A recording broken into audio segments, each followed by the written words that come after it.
Hello, bachcho.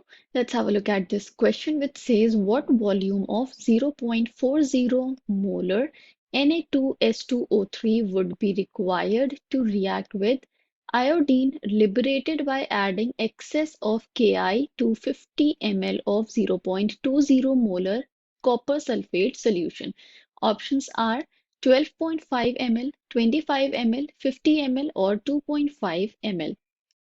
Okay तो यहाँ पे फर्स्ट रिएक्शन हो रही है जिसमें कि जब हम Ki potassium iodide and 0.20 molar copper sulphate solution ले रहे हैं 50 ml।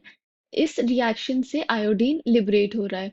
हमें फाइंड आउट करना है कि ये जो आयोडीन लिबरेट हो रहा है इसके साथ रिएक्शन के लिए हमें 0.40 मोलर सोडियम थायोसल्फेट का कितना वॉल्यूम रिक्वायर्ड होगा। So the key concept here is law of equivalence. Okay, so we will use this law to find out the volume of sodium thiosulfate required to react with the iodine. Law of equivalence क्या होता है? It states that किसी भी reaction में the number of gram equivalents of each reactant and products are always equal. तो ये है law of equivalence जो हम इस रिएक्शन में यूज करेंगे। सबसे पहले हम रिएक्शन लिख लेते हैं जो हमें प्रोवाइडेड है। तो पहले हम Ki की रिएक्शन लिखेंगे with copper sulfate. Okay, so when CuSO4, that is copper sulfate, reacts with potassium iodide, it forms Cu2I2 plus iodine plus K2SO4. Okay, so this is the balanced reaction of copper sulfate with potassium iodide. अब question में हमसे कह रहे हैं कि ये जो iodine liberate हो रहा है this is reacting with sodium thiosulphate. तो हम वो रिएक्शन भी लिख लेंगे। This iodine is reacting with Na2S2O3 and it is forming Na2S4O6 which is sodium tetrathionate plus NaI. Okay तो ये रिएक्शंस हमने लिख ली दोनों। अब इसको हमें फाइंड आउट करने के लिए वॉल्यूम फाइंड आउट करने के लिए हमें एक term that is an factor पता होना चाहिए। तो उसके लिए हम ऑक्सीडेशन नंबर फाइंड आउट कर लेते हैं। तो फर्स्ट रिएक्शन में जो कॉपर है that is in +2 oxidation state, right, and here it is changing to +1 oxidation state. ये कैसे हमने फाइंड आउट किया, हम एग्जाम्पल लेके समझ लेते हैं। तो इसमें अगर हम कॉपर का ऑक्सीडेशन नंबर 2x एज्यूम कर लें, देयर आर 2 कॉपर एटम्स, तो it will be 2x plus 2 iodine into its charge which is -1 equals to 0 because ये एक न्यूट्रल कंपाउंड है। अगर ये चार्ज स्पीशी होती तो हम इसको इक्वल टू ओवरऑल चार्ज कर देते। From here we will get 2x minus 2 equals to 0, x is equal to +2 by 2 equals to +1। Okay, तो इस तरीके से हमने ऑक्सीडेशन नंबर फाइंड आउट किया। अब यहाँ से ये +2 से कन्वर्ट हो रहा है copper into +1 oxidation state, right.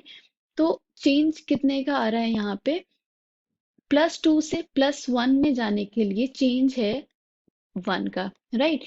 So this is the n factor, that is number of electrons involved, or we can say valency factor।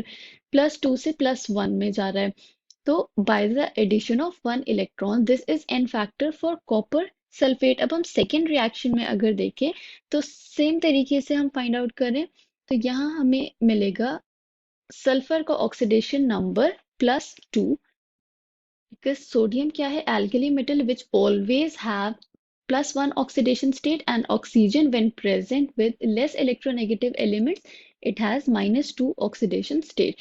तो बिल्कुल जैसे हमने इस कंपाउंड के लिए फाइंड आउट किया था, ऐसे ही हमने फाइंड आउट कर लिया है। तो it will have +1 -2 and here it will have 2.5 और वी कैन राइट 5/2 इसका ऑक्सीडेशन नंबर हम फाइंड आउट हमने किया। तो ये चेंज हो रहा है फ्रॉम +2 टू 2.5। +2 से +2.5 तक जाने के लिए चेंज कितने का आ रहा है यहाँ पे? 0.5 का, राइट। बट अगर हम रिएक्टेंट्स में देखें तो 2 सल्फर एटम्स प्रेजेंट हैं, बट प्रोडक्ट में 4 सल्फर एटम्स प्रेजेंट हैं, तो इसको हम मल्टीप्लाई बाय 2 कर देंगे and we will get 1 here also. तो यहाँ पे भी n फैक्टर क्या हो गया? 1। अब हम लॉ ऑफ इक्विवेलेंस अप्लाई करेंगे which states that equivalent of CuSO4 copper sulfate is equal to equivalent of sodium thiosulfate Na2S2O3। Okay, अब इक्विवेलेंट हम कैसे फाइंड आउट कर सकते हैं? Equivalent can be find out by using this formula, which is molarity into volume into n factor। Okay, तो हमें जब volume and molarity given है, n फैक्टर हमने फाइंड आउट कर लिया है, तो हम ये इसकी वैल्यूज इंसर्ट कर देंगे। सो मोलारिटी ऑफ कॉपर सल्फेट हमें गिवन है क्वेश्चन में this 0.20 molar copper sulfate into its volume which is 50 ml into its n factor which is 1 equals to the molarity of sodium thiosulfate जो हमें given है 0.40 into its volume जो हमें given है sorry volume जो हमें find out करनी है into its n factor that is 1।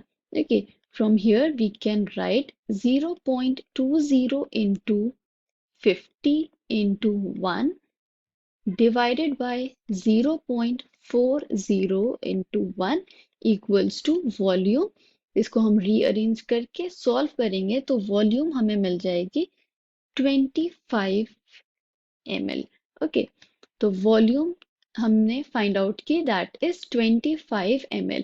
So we can say that 25 ml of 0.40 molar sodium thiosulfate would be required to react with the iodine liberated by adding excess of Ki to 50 ml of 0.20 molar copper sulfate solution। So the correct answer is option number B, 25 ml। I hope you understood it well. Thank you and best of luck.